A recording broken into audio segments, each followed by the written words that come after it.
Ya kebetulan saya baca buku teman saya, ini baru diterbitkan ya, penulisnya Nijar Mahyujar, judulnya Para Pembuat Mitos. Nah, era sekarang jadi mitos itu kan bisa diciptakan begitu ya, dengan narasi yang gencar begitu.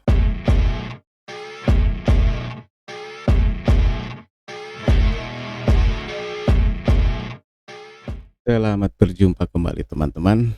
Assalamualaikum warahmatullahi wabarakatuh. Salam hangat Rahayu Bagja Waluya. Orang-orang sekarang sedang mencari rujukan arah peta politik yang sedang hangat ya. Karena memang diakui maupun tidak, sekarang sudah menjadi bahan obrolan sehari-hari. Memang ada yang intens, ada yang hanya sekedar sambil lalu begitu. Tetapi diakui bahwa isu Pilpres 2024 ini acap kali menjadi salah satu perbincangan yang hangat ya di kalangan masyarakat begitu. Bahkan tidak sedikit warga biasa yang juga ikut, layaknya para peneliti begitu ya, ikut nimbrung gitu, memprediksi gitu ya. Nih bakal calon presiden yang moncer gitu ya, disebut-sebut. Ada beberapa nama memang ya, seperti layaknya sekarang yang sedang ramai. Nah teman-teman, salah satu yang selain bahan-bahan obrolan di kalangan warga begitu ya, ini ya kita juga diberi informasi alternatif termasuk yang dirilis oleh lembaga survei. Nah itu juga menjadi salah satu bahan yang layak untuk diperbincangkan. Persoalan akurat atau tidak itu kan nanti bakal ada dinamika ya, karena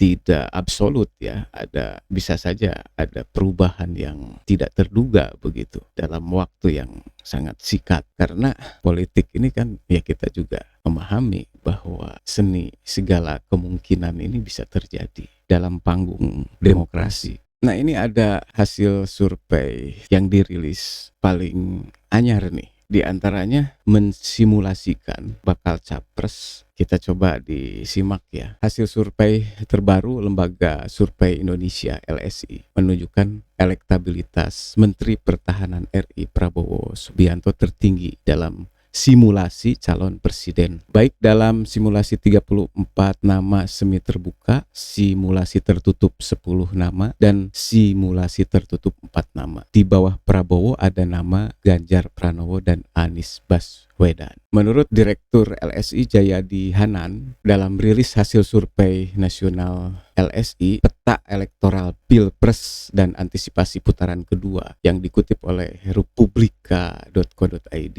menyatakan Prabowo sejak Januari 2023 sampai April itu terus mengalami penguatan. Dalam simulasi 34 nama semi terbuka, elektabilitas Prabowo mencapai 26,5%, diikuti dengan Gubernur Jawa Tengah Ganjar Pranowo dengan elektabilitas sebesar 24,9%. Lalu mantan Gubernur DKI Jakarta Anies Baswedan sebesar 19,8%.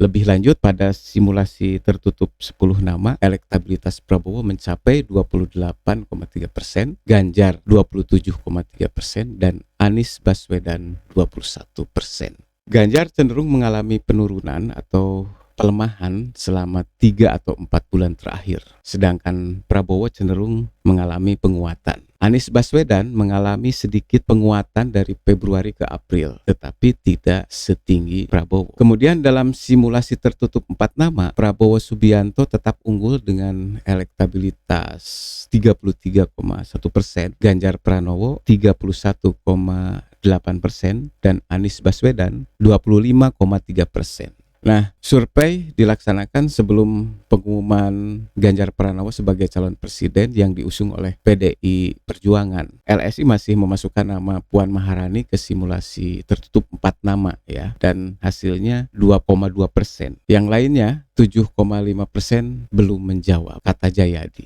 seperti yang dikutip oleh republika.co.id. Survei LSI dilakukan terhadap responden yang memiliki hak pilih, yakni yang sudah berusia di atas 17 tahun. Sampel survei itu dipilih secara acak dan melibatkan 1.220 responden. Data survei diambil 12-17 April 2023. Margin of error diperkirakan kurang lebih 2,9% pada tingkat kepercayaan 95%.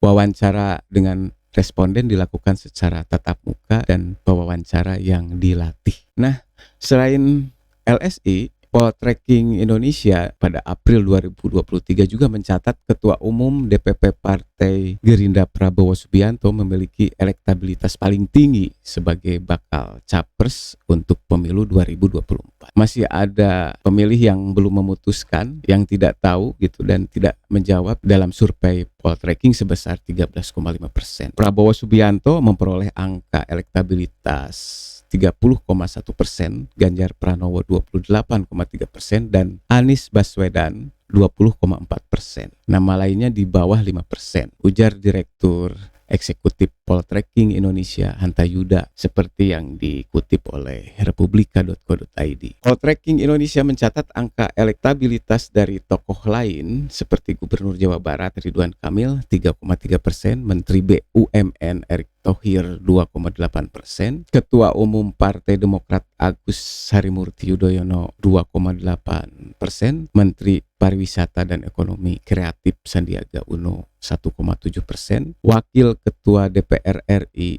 Muhaimin Iskandar 1,6%, Ketua Umum Partai Golkar Erlangga Hartarto 0,7%, dan Ketua DPR Puan Maharani 0,5%. Menurut Hanta, kondisi ini menegaskan bahwa peta elektoral capres kian sulit memunculkan nama baru di luar ketiga nama itu. Hal ini mengingat pemilihan presiden menyisakan waktu yang mepet begitu, beberapa bulan lagi. Di luar tiga nama ini semakin sulit akan muncul capres potensial kuat mengingat Pilpres tinggal beberapa bulan lagi ya, 14 Februari 2024. Lalu di sisi nama tampak masih kompetitif, apalagi Prabowo dan Ganjar ini sangat tipis sekali selisihnya. Tapi perlu diukur setelah efek deklarasi Ganjar Pranowo, boleh jadi itu ada perkembangan dinamis ya, perkembangan yang Survei Poltreking Indonesia dilakukan pada tanggal 9 sampai 15 April 2023 usai momentum batalnya Indonesia sebagai tuan rumah Piala Dunia usia 20 dan sebelum deklarasi Ganjar Pranowo sebagai capres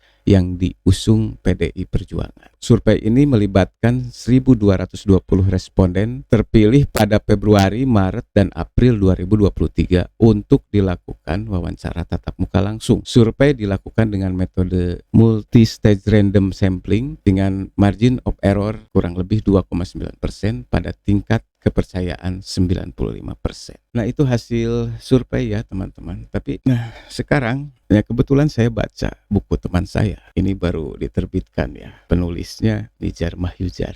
Judulnya Para Pembuat Mitos. Nah, era sekarang jadi mitos itu kan bisa diciptakan begitu ya dengan narasi yang gencar begitu. Nah, persoalan itu juga boleh jadi ada kaitannya nih dengan para pembuat mitos ini juga banyak kan gitu. Ada influencer gitu ya. Konteksnya nih zaman sekarang ya, termasuk diantaranya ya lembaga-lembaga yang dianggap kompeten gitu ya. Itu bisa saja dalam konteks ini terjadi begitu ya. Apalagi ini kan menyangkut sosok gitu.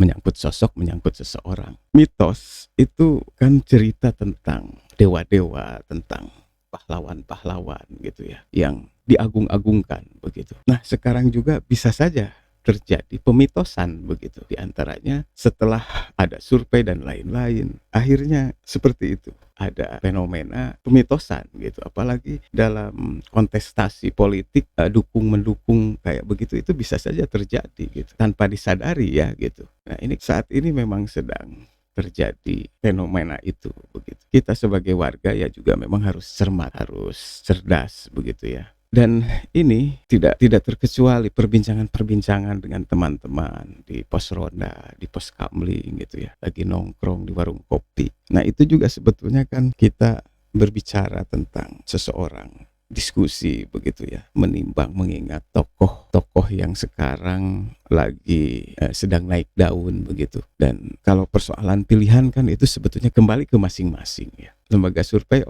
bisa jadi bahan rujukan. Pendapat itu juga bisa menjadi bahan pertimbangan. Yang penting ya kita juga mencoba untuk mencari informasi lebih cermat dan teruji. Salam hangat, Rahayu Bagja Waluya. Assalamualaikum warahmatullahi wabarakatuh.